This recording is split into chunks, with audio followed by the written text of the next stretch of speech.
Inside a locked, luxurious room, a custom wig rested perfectly on a mahogany shelf, while a set of false teeth sat quietly in a glass of water. They belonged to a fiercely vain millionaire, a man who would rather die than let the world see him stripped of his carefully tailored disguise. Yet, when the fatal bullet shattered the quiet of his apartment, he was sitting comfortably in his silk pajamas, having willingly unlocked his door for a murderer he deemed worthy of his unvarnished true self. June 11, 1920. The early morning light breaking over New York City brought with it the promise of another bustling, prosperous Friday. Outside, the streets were coming alive with the clatter of delivery carts and the distant hum of early motorcars. But inside the affluent corridors of 344 West 70th Street, an impenetrable quiet reigned. It was a residence that breathed quiet wealth, the kind of place where discretion was woven into the heavy velvet drapes and polished mahogany floors.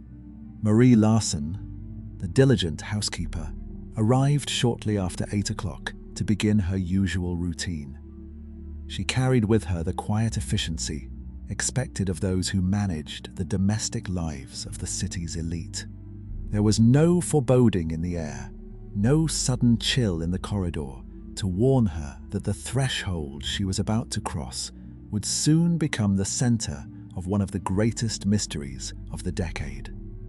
The heavy front door yielded smoothly to her key, opening into a hushed hallway that smelled faintly of expensive tobacco and the lingering stillness of the night before.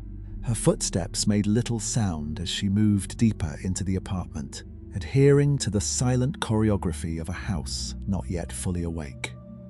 Marie went about her initial tasks, hanging her coat and preparing to face the remnants of her employer's late evening. She expected to find the usual signs of a wealthy bachelor's life. Perhaps a few discarded crystal glasses, an empty bottle of fine spirits, or the lingering scent of a late-night caller. Instead, as she made her way toward the main living quarters, a profound and unnatural silence hung over the rooms. It was not the peaceful quiet of a sleeping household, but a heavy, oppressive stillness that seemed to swallow the morning light filtering through the tall windows. As she approached the sitting area, the ordinary details of the room began to fracture into something terribly wrong. The morning mail, usually sorted with precise care by the master of the house, lay scattered in a haphazard fan across the Persian rug and the side table, with several envelopes torn open and hastily discarded. In the center of this quiet disarray sat Joseph Elwell, the 46-year-old millionaire, a man whose name was synonymous with absolute brilliance at the card table and magnetic charm in the drawing room, was slumped awkwardly in his favorite plush armchair. At first glance, he appeared to be merely resting, dressed casually in his fine silk pajamas, a stark contrast to the impeccable tailored suits the public always saw him in. But the unnatural angle of his head and the ragged, desperate sound of his breathing shattered any illusion of rest. Marie stepped closer, the domestic quiet shattering completely around her as her eyes registered the dark, blossoming stain, ruining the elegant fabric of the chair. A single bullet had struck him squarely in the center of his forehead. It was a devastating, point-blank wound that by all medical logic should have brought instant death, yet his chest still rose and fell in a grim, agonizing rhythm that filled the silent room. The sheer shock of the violence in such a refined, carefully curated setting left the housekeeper momentarily paralyzed. The powerful man in the chair was stripped entirely of his legendary vanity, exposed and bleeding in the morning light, without the carefully constructed facade he presented to the world. Panic finally broke through her paralysis, sending her rushing to the telephone with trembling hands to summon help. The quiet, exclusive apartment was soon flooded with the heavy boots of police officers, and the frantic urgency of medical men carrying stretchers. Elwell was rushed through the streets of New York to Bellevue Hospital, clinging to a fragile thread of life with a tenacity that surprised the attending physicians. However, the damage inflicted by the heavy caliber bullet was far too severe for medical science to repair. Without ever regaining consciousness to utter a single word, to name the shadow who had stood before him and pulled the trigger, Joseph Elwell drew his last breath, taking the secrets of his final moments down into the dark. When the detectives of the New York Police Department secured the luxurious apartment on West 70th Street, they approached it with the routine weariness of men, accustomed to the city's brutal, predictable rhythms. The initial assumption formed quickly in the minds of the investigators: a wealthy man, a lavish apartment containing highly valuable items, and a sudden violent death. It bore the classic, undeniable hallmarks of a high-stakes burglary gone terribly wrong. The detectives began their methodical search, fully expecting to find the usual signs of a forced entry, a ransacked floor safe, or a missing collection of valuable jewels. They were searching for a common thief who had been caught in the act, panicked, and fired a fatal shot. That simple, comfortable theory held firm in the early hours of the investigation, but only until they began to meticulously map the boundaries of the crime scene and realized a chilling physical truth about the room that defied all reason. The seasoned detectives of the New York Police Department moved through the lavish apartment with a methodical, heavy grace, systematically dismantling their initial theory of a botched burglary. In an ordinary crime of opportunity, desperation leaves an unmistakable signature. Drawers are violently overturned, floorboards are pried loose, and valuables are hastily swept into canvas sacks by trembling hands. Yet, the opulent residents at 344 West 70th Street stubbornly refused to yield to this familiar, comfortable narrative. The millionaire's vast wealth sat exactly where he had left it, undisturbed and gleaming in the morning light. Stacks of high-denomination bills remained neatly clipped on his writing desk, while expensive gold pocket watches and heavy diamond stickpins rested openly on the polished mahogany dressers. The intruder had walked past thousands of dollars in easily fenced, untraceable valuables merely to deliver a single fatal bullet. The motive was clearly not the acquisition of wealth, but the precise, deliberate, and deeply personal termination of a human life. With robbery entirely ruled out, the frustrated investigators turned their attention to the perimeter of the crime scene, seeking the physical path the assassin had taken to enter and flee the premises. This search quickly birthed a physical paradox that would torment the department for decades. The heavy main entrance, which the housekeeper had opened with her own key just moments before, possessed an intricate lock that had been firmly engaged from the inside. The detectives rigorously checked the discreet service doors and the narrow rear exits used by the staff, finding each one solidly bolted and chained from within the apartment. They moved to the tall, elegant sash windows overlooking the waking city, painstakingly examining the glass and the frames. Every single window was securely latched shut from the inside, with no broken panes, no scratched sills, and no tampered hinges to suggest a violent or stealthy breach. The apartment was, in every physical sense, an impenetrable, completely sealed vault. The medical examiner and ballistics experts were left to read the grim, silent story written on the victim himself. Joseph Elwell had been struck by a massive .45 caliber bullet, a piece of heavy military-grade artillery that spoke of profound, intentional violence. The trajectory of the projectile offered a strange and chilling detail that confounded the men in the room. The bullet had entered the exact center of his forehead and traveled on a distinct, sharp upward path through his skull. This unnatural angle indicated that the shooter was either holding the heavy weapon remarkably low to the ground, perhaps firing upward from the hip, or that Elwell had been sitting in a state of absolute, relaxed surrender while the killer stood over him, firing from a bizarrely low vantage point. There were no defensive wounds on his hands, no signs of a desperate struggle, and no overturned furniture to suggest the millionaire had fought against his executioner. In a locked room where a man is found shot to death and the doors are secured from the inside, the rigid laws of logic dictate only one possible conclusion. It must be a suicide. The heavy hand cannon should have been lying on the Persian rug, having slipped heavily from the victim's dying grasp.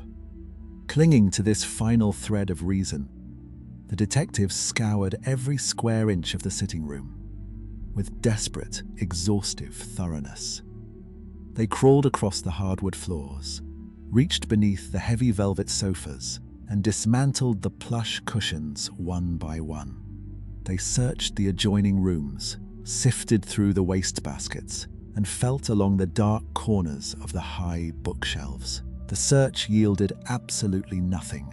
There was no .45 caliber pistol anywhere within the sealed walls of the residence. The collision of these absolute facts created an impossible reality that chilled the blood of the hardened investigators. An assassin had somehow materialized inside a fortress locked perfectly from the inside. This phantom had stood in the quiet morning light, leveled a devastating weapon at a relaxed and unresisting victim, and pulled the trigger. Then, holding the smoking murder weapon, the killer had simply ceased to exist. They had evaporated through solid brick, thick wood, and plaster, leaving the internal locks perfectly undisturbed in their wake. The sheer architectural impossibility of the escape transformed a brutal homicide into an agonizing, flawless illusion. The room itself had become a mockery of their forensic science, offering nothing but dead ends and physical contradictions. To understand who possessed the immense cunning and the intimate access required to execute such a perfect crime, the police would be forced to look past the blood-stained silk pajamas. They would have to dig deep into the heavily guarded secret identity of the man, slowly bleeding out in the chair. To comprehend the impossible mechanics of the locked room, one must first dismantle the intricate architecture of the man who died inside it. Joseph Elwell was not a product of old money, nor did he inherit the grand estates that characterized the lives of his peers. He was a self-made titan, a man who had leveraged an extraordinary mathematical mind to conquer the exclusive, heavily guarded drawing rooms of New York. By the dawn of 1920, he was widely regarded as the nation's absolute authority on the card games of whist and auction bridge. He authored best-selling manuals that dictated the rules of play for the American elite, transforming himself into a highly sought-after tutor for bored aristocrats and wealthy industrialists. He extracted his vast fortune directly from the card tables of the upper class, eventually purchasing a stable of thoroughbred racehorses, luxury yachts, and multiple estates. To the public eye, he moved with effortless grace through the glittering ballrooms of the Gilded Age, the very epitome of refined Edwardian elegance. Behind closed doors, however, the brilliant tactician played a much darker and far more dangerous game. Beneath the veneer of the polite card instructor lay a notorious rake, a ruthless predator hunting in the velvet-lined corridors of high society. Elwell used his private tutoring sessions as a sophisticated ruse to access the neglected wives of his wealthy patrons. He pursued romantic conquests with the same cold, calculating precision he applied to a high-stakes hand of bridge.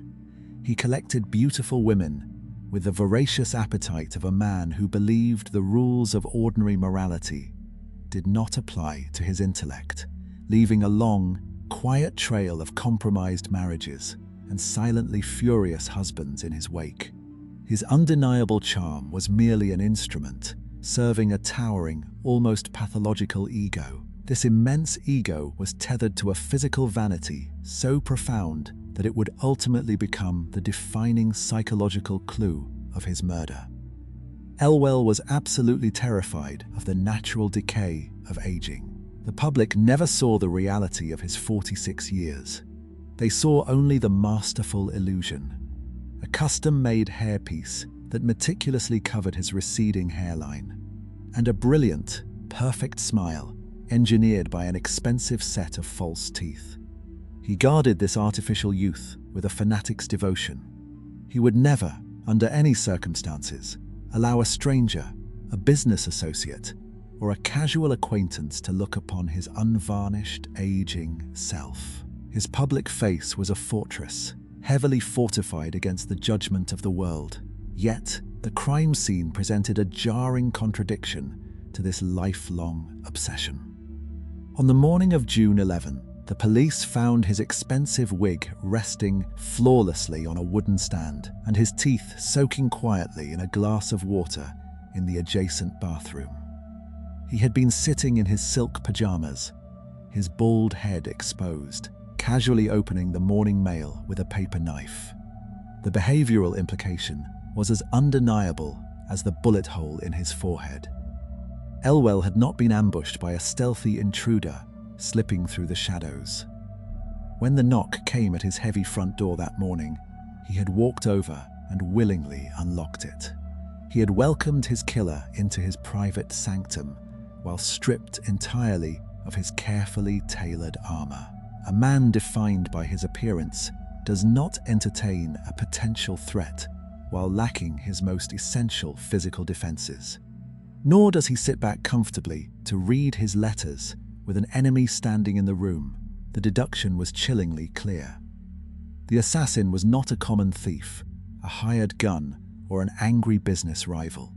It was a guest of extraordinary intimacy, someone Elwell trusted completely and felt entirely comfortable receiving in a state of absolute, unguarded vulnerability.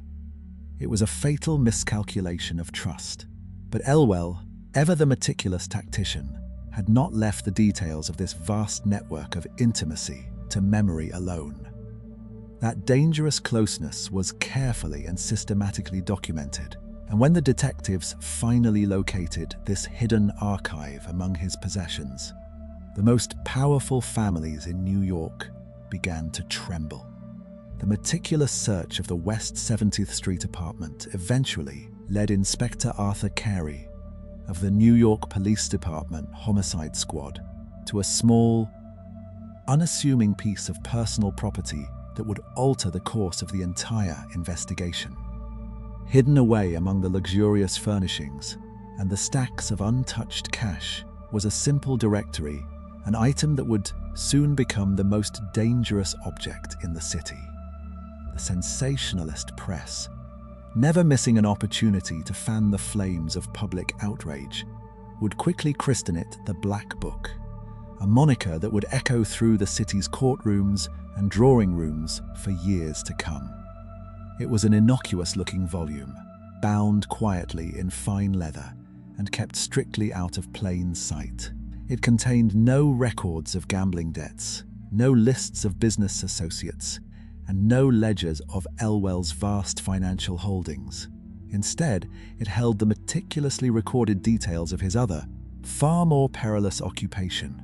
Within those pages lay a comprehensive, devastating inventory of Joseph Elwell's intimate conquests.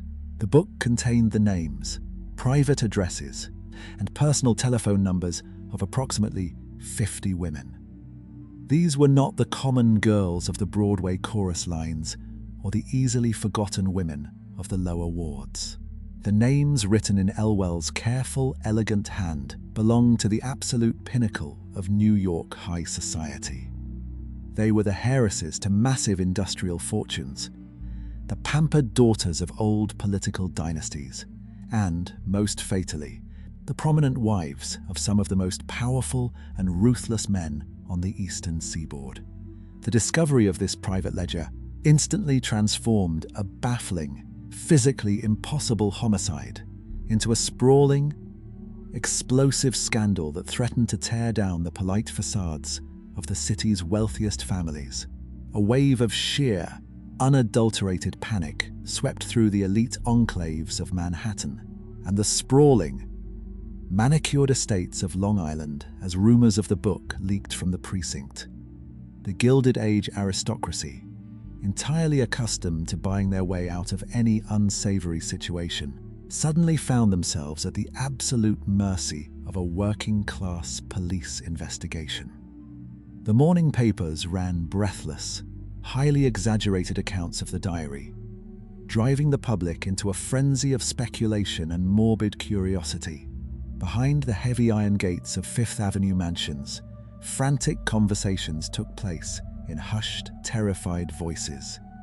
The women listed in the directory faced the immediate, irreparable destruction of their social standing, while their families braced for a level of public humiliation that wealth could not easily erase. The murder of a single-card tutor had suddenly placed the moral rot of the upper class on public trial. For Inspector Carey and his hardened detectives, the focus shifted rapidly from the compromised women to the men who stood proudly and possessively beside them. The Black Book provided an immediate, overwhelming motive for murder, pointing directly at a long list of deeply humiliated and furiously jealous husbands. These were men of immense pride and unlimited resources, men who possessed both the financial means to acquire heavy military-grade weaponry and the cold corporate ruthlessness to use it. The investigation quickly narrowed its crosshairs on several prominent figures whose wives were closely linked to the dead millionaire. Among the most notable targets were Victor von Schlegel, a wealthy businessman known in elite circles for his fiercely volatile temper, and Walter Lewison, a prominent broker whose marriage had recently suffered under the heavy, undeniable shadow of Elwell's persistent interference. The atmosphere within the homicide squad grew incredibly tense as the law prepared to collide head-on with unimaginable wealth. Subpoenaing a common criminal from the slums was a matter of routine, but dragging the titans of Wall Street and the heirs of industrial empires into a drab interrogation room required a delicate and highly dangerous navigation of political minefields. Every move the detectives made was instantly scrutinized by highly paid corporate lawyers and influential politicians eager to protect their wealthy benefactors. The men listed indirectly in the book were entirely unaccustomed to answering questions from civil servants, let alone defending themselves against an accusation of a brutal, point-blank execution. The quiet, locked room on West 70th Street had opened a massive, terrifying door, turning a homicide investigation into a bitter war of attrition between the men sworn to find the truth and the untouchable elite determined to keep it buried. The drab, smoke-filled interrogation rooms of the New York Police Department had never seen such an assembly of wealth and influence. One by one, the titans of industry and the masters of Wall Street were quietly summoned from their sprawling estates to sit beneath the harsh, unforgiving glare of precinct lights. These were men entirely unaccustomed to the indignity of being questioned, let alone being treated as prime suspects in a brutal execution. When confronted with the damning evidence of the Black Book, their initial reactions ranged from cold, aristocratic outrage to thinly veiled threats of political retaliation. Yet, Inspector Arthur Carey and his homicide detectives pressed forward, driven by the absolute certainty that one of these deeply humiliated, fiercely proud husbands had orchestrated the murder of Joseph Elwell to cleanse their family name of his toxic presence. However, the relentless machinery of the police investigation soon crashed violently into an immovable, thoroughly documented wall of steel. The bitter irony of the case revealed itself as the detectives meticulously checked the movements of their prime suspects. Victor von Schlagel, whose fiery temper and public disdain for Elwell made him an ideal candidate for the role of the assassin, provided an airtight account of his whereabouts during the early hours of June 11. Walter Lewison, whose marriage had been dragged through the mud by the dead man's interference, presented a timeline so heavily corroborated it was entirely unassailable. Every major suspect on the police roster possessed a perfect, unimpeachable alibi.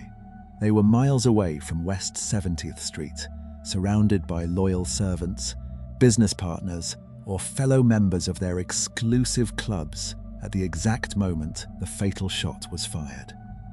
The men with the absolute strongest motives to kill were mathematically and physically impossible to place at the scene of the crime. As the physical evidence began to crumble, the external pressure on the department escalated into an absolute nightmare. Outside the heavy stone walls of the precinct, the New York press was whipping the public into a ravenous frenzy. Newspaper boys shouted the latest scandalous rumors from every street corner, transforming the murder into a daily serial of aristocratic depravity. Meanwhile, behind the closed doors of the mayor's office and the police commissioner's headquarters, a different kind of war was being waged. Wealthy benefactors and powerful political bosses pulled every available string, demanding a swift and entirely discreet resolution to the embarrassment. The detectives found themselves trapped in an agonizing vice, crushed between a public screaming for a sensational hanging and a political elite demanding absolute silence to protect their own. The total collapse of the jealous husband theory forced the exhausted investigators into a radical, almost desperate shift in perspective. If the powerful men were definitively cleared, the focus naturally snapped back to the women meticulously catalogued in the leather-bound ledger. The detectives had to entertain the bizarre possibility that a jilted lover, or perhaps a desperate wife seeking to destroy a blackmail threat, had bypassed her husband and taken the matter into her own hands. Yet, this theory demanded an extraordinary leap of forensic faith. It required the hardened investigators to believe that a woman of delicate, refined upbringing could comfortably wield a heavy, military-grade .45 caliber hand cannon, execute a man with cold-blooded precision, and then vanish without leaving a single trace of perfume, a dropped hairpin, or the scuff of a silk slipper in the locked room. The investigation was rapidly devolving into a chase after shadows through a labyrinth built on limitless money and unbreakable silence. Every promising lead dissolved into a perfectly constructed alibi, and every logical deduction was contradicted by the sheer physical impossibility of the crime scene. No matter how relentlessly the NYPD pushed against the heavy, gilded doors of high society, they were forced to swallow a bitter and terrifying reality. They had been entirely outmatched and hopelessly left behind by the killer from the very millisecond that fatal bullet left the chamber. In the summer of 1920, the science of criminal investigation was still navigating its clumsy, rudimentary infancy. The detectives standing inside the luxurious apartment on West 70th Street possessed sharp instincts and relentless determination, but they utterly lacked the modern technological vocabulary required to make an impenetrable crime scene speak. There was no concept of genetic sequencing to pull a hidden identity from a stray bead of sweat or an invisible trace of saliva. There was no microscopic forensic analysis to match a distinct microscopic fabric fiber to a bespoke overcoat, nor were there advanced ballistic models to definitively reconstruct the precise three-dimensional geometry of a bullet's flight. To the eyes of the early 20th century investigator, a room was merely a static collection of physical objects. If those objects stubbornly refused to yield a clear fingerprint, a dropped weapon, or a handwritten confession, the environment remained frustratingly and completely mute. The pristine nature of the locked room defeated the investigators entirely, as the killer had operated with a surgical precision that perfectly exploited the massive blind spots of the era's forensic capabilities. Without the aid of a microscope or a laboratory, the investigators were left to rely entirely on deductive logic, and logic had fractured completely within the walls of Joseph Elwell's home. Every conceivable avenue of traditional reasoning terminated abruptly at an insurmountable physical impossibility. The heavy doors and elegant sash windows remained stubbornly locked from the inside, offering no secret passages, hidden panels, or mechanical tricks that could explain a phantom exit. The murder weapon, a heavy piece of military-grade artillery that could not be easily concealed or discarded without notice, had simply vanished into thin air. Furthermore, the sprawling, scandalous network of high society suspects had successfully shielded themselves behind a fortress of impeccable, heavily corroborated alibis. The New York Police Department had exhausted their vast resources, chased down every whispered rumor in the elite clubs of Manhattan, and turned the victim's sordid private life inside out, only to find themselves staring back at the very same locked door they had started with. The investigation had not merely stalled. It had been flawlessly and permanently checkmated. Slowly, the intense, blinding heat of the public spectacle began to cool into the bitter ash of bureaucratic surrender. The bold newspaper headlines that had once screamed for swift justice gradually shrank to the back pages, inevitably replaced by the next fleeting, glamorous scandal of the roaring decade. The prominent husbands returned to the quiet safety of their Wall Street boardrooms. The compromised wives retreated behind the high iron gates of their massive wealth, and the frustrated detectives were inevitably reassigned to newer, more solvable tragedies bleeding out on the city streets. The thick, heavily documented case file of Joseph Elwell was officially closed without a single indictment, arrest, or trial ever being initiated. It was unceremoniously relegated to the dark, quiet archives of the NYPD, branded with the ultimate, humiliating mark of investigative defeat. It became an officially unsolved mystery, a permanent stain on the record of the department, and a chilling testament to a murder that had been planned and executed with absolute, terrifying perfection. The true, lingering horror of the Elwell case does not lie in the sudden violence of the act itself, but rather in the profound, unsettling silence that followed it. Somewhere in the sprawling, chaotic machinery of New York City, a cold-blooded murderer walked entirely free. The mind recoils at the chilling simplicity of that June morning. The killer had stood in the quiet, filtered sunlight, extinguished the life of a prominent millionaire with a single shot, and then simply turned the brass handle of a heavy wooden door. They had walked calmly down a carpeted hallway, stepped out onto the bustling pavement of West 70th Street, and seamlessly vanished into the anonymous, rushing tide of humanity. They did not face the swift, brutal justice of the state's gallows, nor did they spend a lifetime running from the law in a paranoid frenzy. They simply continued to exist. They walked the same streets as the detectives who hunted them, sat in crowded Broadway theaters, dined in fine restaurants, and lived out the remainder of their natural days, carrying the dark, unblemished triumph of the perfect crime down into the silent earth. The official suspension of the investigation did not erase the murder from the American consciousness. Instead, the total absence of a legal resolution allowed the mystery to fester and grow into a dark, enduring urban legend. Throughout the roaring 20s, long after the blood had been scrubbed from the Persian rug, and the West 70th Street apartment had been leased to new tenants, the ghost of Joseph Elwell continued to haunt the collective imagination of New York. The sheer physical impossibility of the crime provoked endless dinner party debates, amateur theories, and hushed speculation in the very aristocratic drawing rooms Elwell had once frequented. It became a morbid, unshakable obsession, a stark reminder that beneath the glittering surface of the Jazz Age, there existed a darkness sophisticated enough to outwit the entire apparatus of modern justice.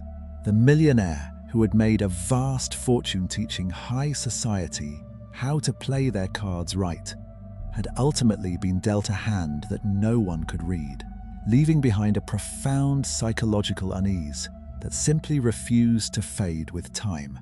Where the rigid, factual machinery of the law had failed so spectacularly, the boundless realm of fiction eagerly stepped in to fill the void. The profound impotence of the real-world investigation provided the perfect agonizing catalyst for literary invention. An ambitious art critic and writer named Willard Huntington Wright, adopting the soon-to-be famous pseudonym S.S. Van Dyne, found himself entirely captivated by the insurmountable puzzle of Elwell's demise. Recognizing the inherent theatricality of the locked doors, the missing weapon, and the untouchable high society suspects, Van Dyne methodically stripped the real tragedy of its true names and resurrected it on the printed page. In 1926, he published The Benson Murder Case, a novel that borrowed heavily from the exact, baffling forensic details of the West 70th Street crime scene. Within the safe, controlled confines of fiction, Van Dyne could finally introduce an aristocratic, omniscient detective who possessed the intellectual power to see through the locked doors and unravel the impossible, granting the public the satisfying resolution that reality had so cruelly denied them. The publication of that single novel triggered a monumental shift in American popular culture, setting off a literary chain reaction that would define a generation of storytelling. The agonizing frustration of the Elwell case had inadvertently awakened the golden age of the locked room mystery in the United States. Readers, traumatized by the brutal, chaotic realities of a post-war world and frustrated by the ineptitude of actual police forces, found a deep, comforting solace in these highly structured, perfectly logical puzzles. The sealed room evolved from a terrifying real-life crime scene into a celebrated intellectual battleground, a beloved narrative trope where chaos was always ultimately subdued by a brilliant mind. Through a strange and bitter twist of fate, the gruesome, unsolved execution of a ruthless philanderer became the cornerstone of a refined literary tradition, permanently weaving the grim details of his actual demise into the fabric of classic American detective fiction. Yet, beyond the best-selling novels and the enduring cultural legacy, the cold, unyielding facts of that June morning remain permanently undisturbed. Strip away the fictional detectives and the comforting literary resolutions, and one is left standing back in the oppressive, heavy silence of that luxurious apartment. A custom-made wig rests perfectly on a mahogany shelf. A set of expensive false teeth sits submerged in a glass of water, and in the center of the room, a fiercely vain man bleeds out in a plush chair, having willingly unbolted his secure fortress for a familiar face. It remains a flawless, locked room paradox, where the mathematics of murder simply do not align with the physical laws of the universe. The death of Joseph Elwell stands ultimately as a dark, unassailable masterpiece of violence, a perfectly sealed tomb where the architect of the crime walked out into the morning air, dissolving seamlessly into history as an invisible, untouchable ghost.